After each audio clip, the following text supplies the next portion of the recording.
On Tuesday, May 24th at 11:28, suspect just west of here wrecks his vehicle, pickup truck that he took from his grandmother. He had just shot his grandmother in the face. She's alive. She's stable at this point. At 11:28, he's sitting there at the bar ditch. He jumps out the passenger side of the truck. According to witnesses, he's got a long arm, rifle, and a bag. Later we find out it's ammunition. He walks around, he sees two witnesses at the funeral home across the street from where he wrecked. He engages and fires towards them. He continues walking. He continues walking towards the school. He climbs a fence. Now he's in the parking lot, shooting at the school multiple times. 11:40, he walks into the west side of Robb Elementary. According to reports, video we have obtained from outside, inside, and again, we're still combing through that, so bear with us. Multiple rounds, numerous rounds are discharged in the school. We're trying to get a number. We're in the process of analyzing that video. 4 minutes later, local police departments, Uvalde Police Department, the Independent School District Police Department are inside, making entry. They hear gunfire, they take rounds, they move back, get cover, and during that time, they approach where the suspect is at. According to the information I have, he went in at 11:40. He walks, and I'm going to approximate 20 feet, 30 feet. He makes a right. He walks into the hallway, he makes a right, walks another 20 feet. Turns left into a schoolroom, into a classroom that has doors open in the middle. Officers are there, the initial officers, they receive gunfire. They don't make entry initially because of the gunfire they're receiving. But we have officers calling for additional resources. Everybody that's in the area, tactical teams. We need equipment. We need specialty equipment. We need body armor. We need precision riflemen, negotiators. So during that time that they're making those calls to bring in help to solve this problem and stop it immediately, they're also evacuating personnel. When I say personnel, students, teachers. There's a lot going on. A lot complex situation. They're measuring. Approximately an hour later, U.S. Border Patrol tactical teams arrive. They make entry, shoot and kill the suspect. But you also had a Zavala County deputy and Uvalde Police Department that made entry and killed the suspect. Immediately, numerous officers. Now it turns into a rescue operation. How do we save these children? How do we save these children?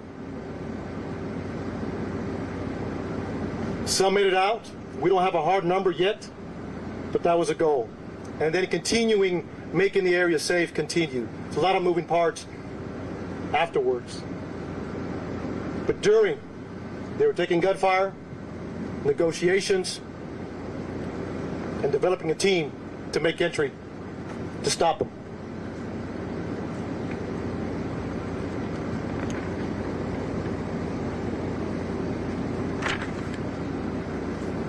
I'll take a few questions. And again, look, summary. One more thing I forgot to mention that I want to clear up that came out early on. it was reported that a school district police officer confronted the suspect that was making entry. Not accurate. He walked in unobstructed initially. So from the grandmother's house to the bar ditch to the school, into the school, he was not confronted by anybody. To clear the record on that.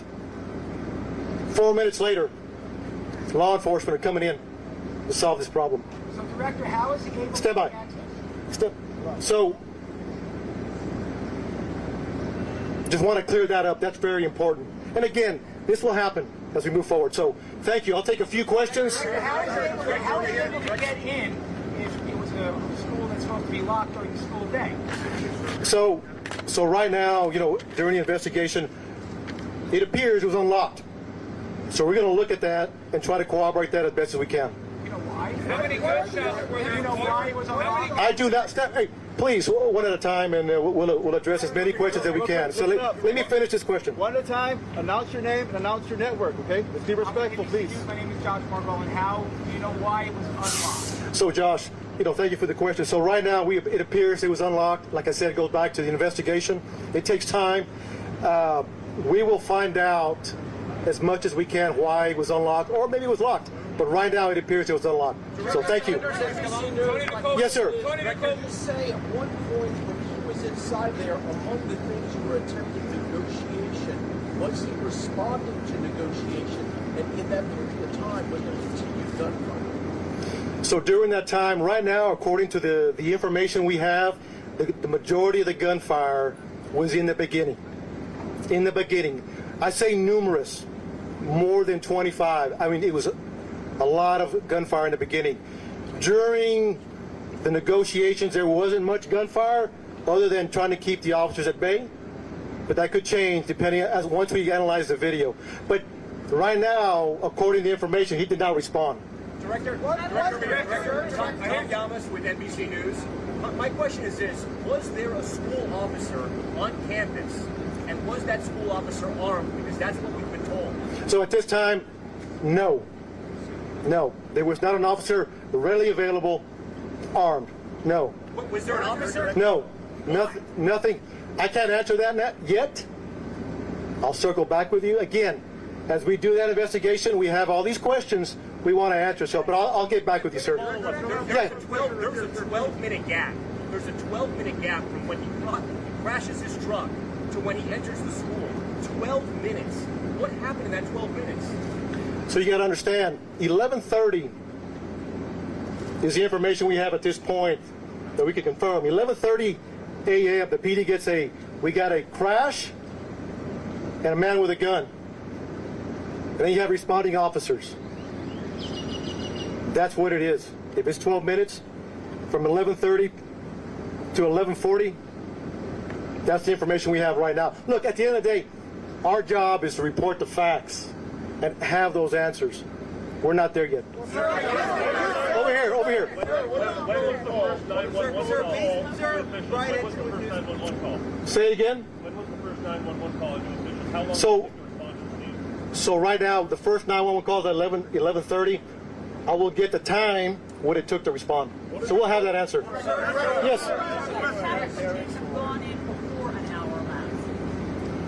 Could. There's a lot of possibilities. There's a lot of possibilities. Until we receive an interview, because there was numerous officers at that classroom, numerous. Once we interview all those officers, what they were thinking, what they did, why they did it, the video, the residual interviews, we'll have a better idea. Could anybody have gone there sooner? You got to understand, small town.